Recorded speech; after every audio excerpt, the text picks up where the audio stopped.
There is a name written in an ancient text, a name that has echoed across 26 centuries of human history. It was not written by a politician. It was not written by a general. It was written by a prophet, sitting in exile on the banks of a foreign river, watching a world fall apart around him, and yet seeing something no human eye could see on its own. His name was Ezekiel, and the words he wrote have never stopped being relevant. Long before the empires of Greece and Rome rose to reshape civilization, long before the Silk Road connected the ancient world in commerce and conquest, there was a land to the east of Israel, a land of high plateaus and ancient mountains, a land of proud civilizations stretching back to the very dawn of recorded history. The Persians called their land the land of the Aryans. The ancient world knew it as Persia, and the modern world knows it today as Iran.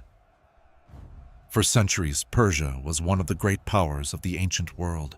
Under Cyrus the Great, the Persian Empire stretched from the borders of India to the shores of the Mediterranean. It swallowed Babylon. It absorbed the Medes. It became the largest empire the ancient world had ever seen. And it was during this era of Persian dominance that a Hebrew prophet, living in captivity under Babylonian rule, received one of the most striking visions in all of sacred literature. Ezekiel had already witnessed the unthinkable. Jerusalem had fallen. The temple had burned. The people of Israel had been carried away in chains to the rivers of Babylon. Everything that was supposed to be permanent had crumbled. And yet, in the midst of devastation, the visions came. They came in fire and in wheels and in living creatures with 4 faces. They came in bones rising from a valley of death. They came in dry things made wet again, and in scattered peoples gathered once more to the land of their fathers. And then, the vision changed. The prophet was lifted to a high mountain. He was shown a rebuilt city. He was shown a restored nation. And then, he was turned to face the horizon, and something was coming from the north. "Son of man," the voice said, "set your face toward Gog of the land of Magog." The message was not about what had already happened. It was about what was still to come. The coalition described in the vision was composed of specific nations. Nations with ancient names that map, with remarkable precision, onto the geography of the modern world. There was Magog, a name that ancient geographers and historians associated with the lands north of the Black Sea, the regions that today correspond to Russia and the former Soviet states. There was Meshech and Tubal, names linked by multiple ancient sources to regions in what is now Turkey and the Caucasus. There was Gomer, associated with ancient peoples who settled in Eastern Europe and Anatolia. There was Beth Togarmah, a name found in ancient records, referring to peoples from the area of modern-day Turkey and possibly Armenia. There was Cush, the ancient name for the region we now call Ethiopia and Sudan. There was Put, historically associated with Libya and parts of North Africa. And then, there was Persia. Persia, listed explicitly, named without ambiguity, placed directly within this coalition of northern and surrounding powers that would one day descend upon the mountains of Israel. Persia was not a symbolic name. It was a real nation with a real history and a real geography.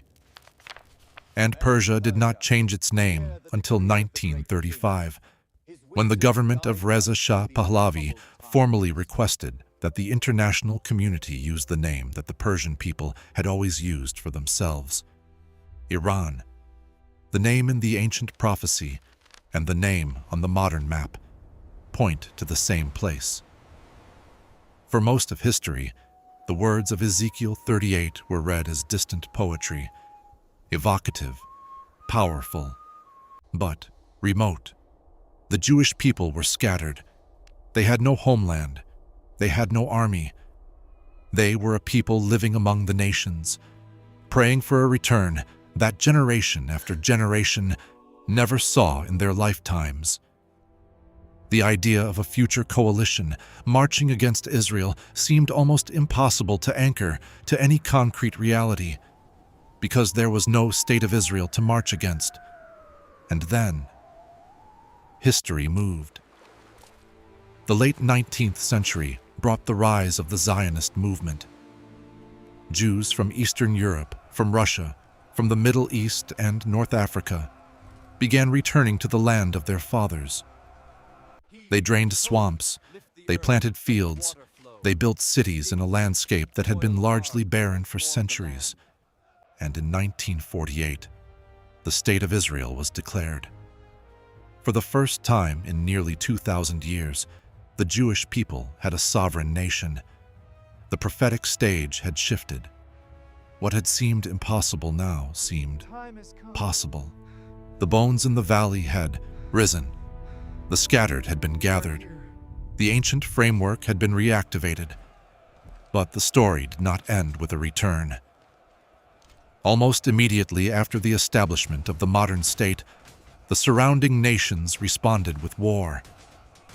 1948, 1956, 1967, 1973.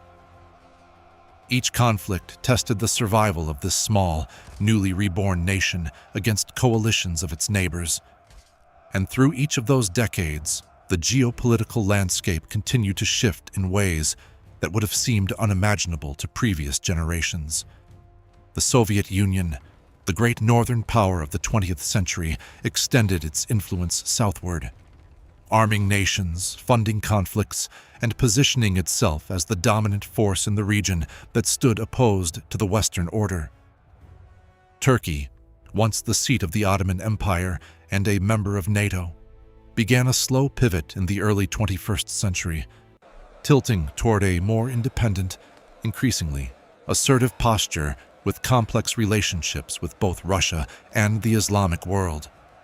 And Iran was the pivot point of everything.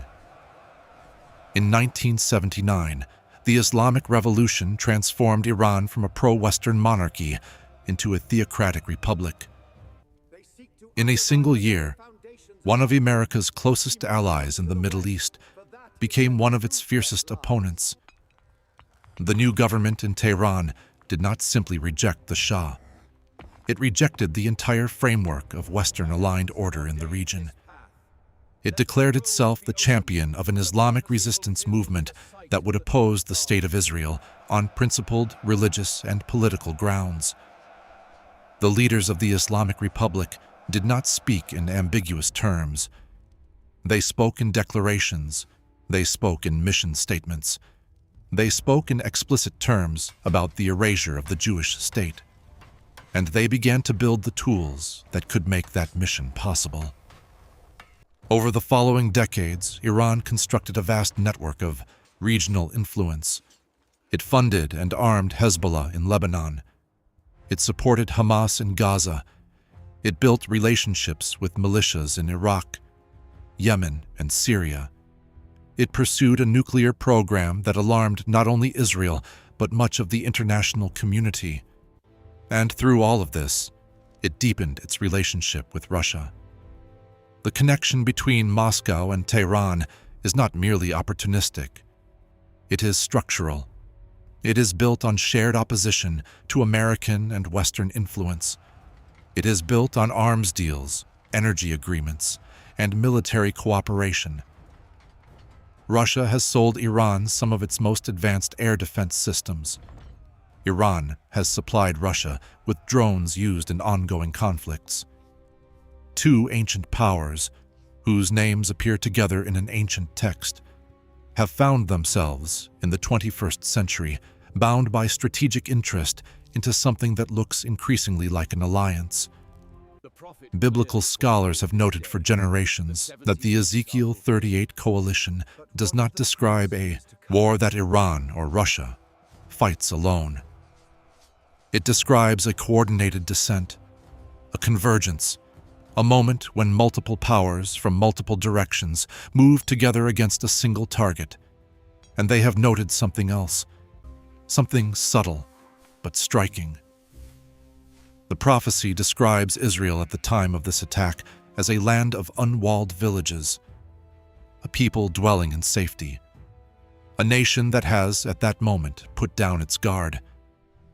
Some interpreters read this as describing a future moment after a peace agreement has been reached, a moment when Israel's defenses are lowered by treaty rather than by weakness. Others point to the internal tensions and external pressures of the present era and wonder whether what appears to be stability might, in some form, become that condition. The text does not give a calendar. The text gives a condition, and scholars debate with genuine humility at what point in history that condition might be reached. There is another dimension to the prophecy that careful readers have always observed. It does not describe a human military victory for the coalition.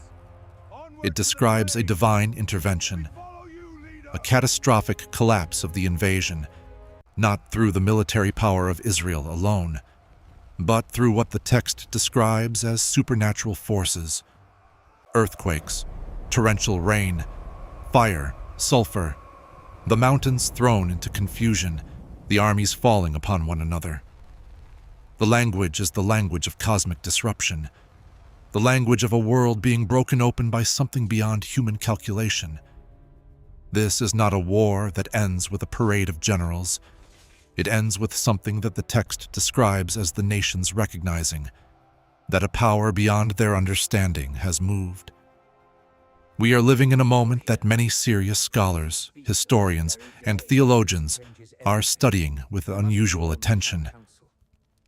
Not because the date has been set, not because anyone has decoded a timetable, but because the architecture of the conditions described in the ancient text has, in living memory, taken on a shape that was simply not visible to previous generations.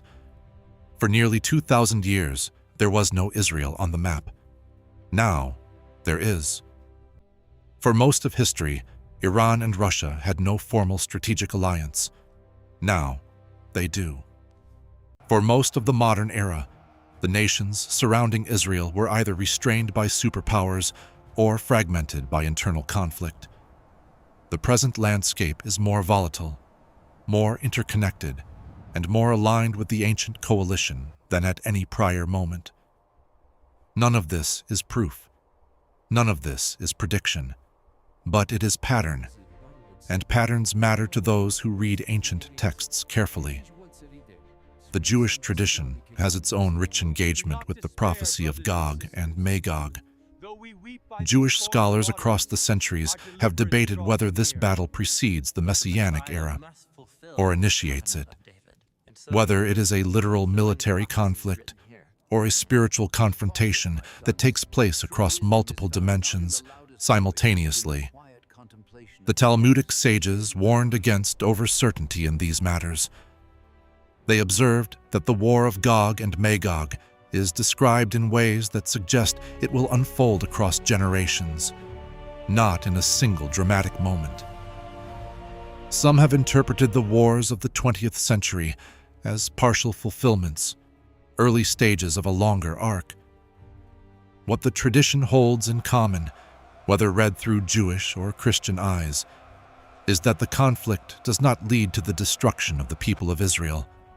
It leads, paradoxically, to their recognition, their restoration. A moment when the nations are confronted with something they cannot explain away. Christian evangelical interpretation has placed the Gog and Magog war at a specific point in an eschatological framework, generally just before or at the very beginning of a period described as the tribulation, a time of global instability that, according to that framework, precedes the return of the Messiah. Within that reading, the events unfolding today are not random. They are sequential. They are the tightening of a structure that was set in motion long ago. Other Christian scholars read the prophecy in a broader, less calendrical way. They see the Ezekiel 38 text as a testimony to divine sovereignty over history, a declaration that no empire, no coalition, no military force assembled by human hands can ultimately prevail against the purposes described in the sacred text. The specific timing remains debated. The theological weight of the passage does not. And then there is the question that everyone who studies this text eventually asks, is this about to happen? The honest answer is that the text itself does not offer a timestamp. It offers a trajectory. What it says is this: there will come a time when the nations described in this vision will form a coalition. They will move against a restored Israel. They will do so believing that their military power is sufficient. And they will discover, in a way the text describes with devastating specificity, that it is not. Whether that moment is near or far is something that no scholar, no prophet, and no government official has the authority to declare with certainty. What can be said is that the geopolitical pieces described in the ancient text are, for the first time in recorded history, simultaneously present and simultaneously aligned. Russia is a major global military power with active projection in the Middle East. Iran is the dominant regional force opposed to Israel, with nuclear ambitions and a proxy network stretching across multiple countries. Turkey's trajectory has shifted. The nations of North Africa and the Caucasus are in motion, and Israel stands at the center of one of the most monitored, most contested, most theologically loaded pieces of real estate on the surface of the earth. 26 centuries have passed since a man in exile sat by a river and saw something move on the horizon. He described it in the only language available to him, the language of his time, the names of his time, the imagery of his time. But the thing he was describing was something his time had not yet seen. Scholars debate the details, theologians interpret the symbols, historians trace the geography, but the arc of the text is unmistakable. It is the arc of a world moving toward an encounter it does not know is coming. It is the arc of powers aligning according to a pattern that was recorded before any of them existed in their modern form. It is the arc of history being witnessed not from below, but from above. The ancient clock that Ezekiel observed continues to move. The nations he named continue to exist. The land he described continues to stand, and the pattern he recorded continues to unfold. Not with panic, not with certainty about the hour, but with the gravity of something that was written long ago. And that history, chapter by chapter, continues to echo.